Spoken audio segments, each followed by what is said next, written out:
Hi, welcome to this new lesson. In this lesson, we will take additional examples to assign values to variables and also changing values for variables.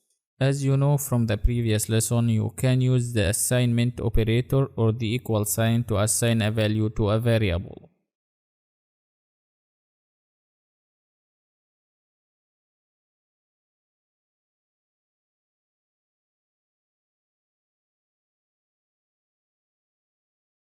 Here we have a variable called website, and its value is a string data type. It is called google.com inside double quotes.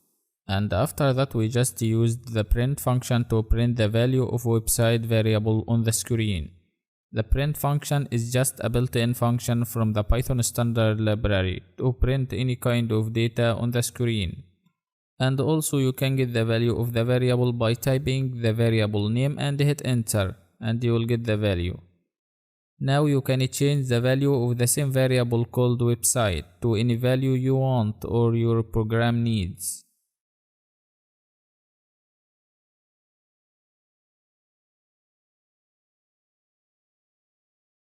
In this case, after changing the value of the website variable, you can see we got apple.com instead of google.com because we changed the value of the website variable.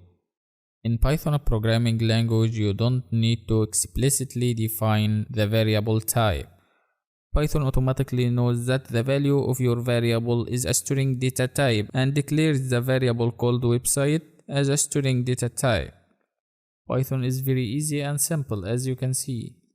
That's all for this lesson, and if you need any help, please ask me and I'll answer you as soon as possible to provide you with support and assistance. Thanks a lot for watching. See you again next lesson.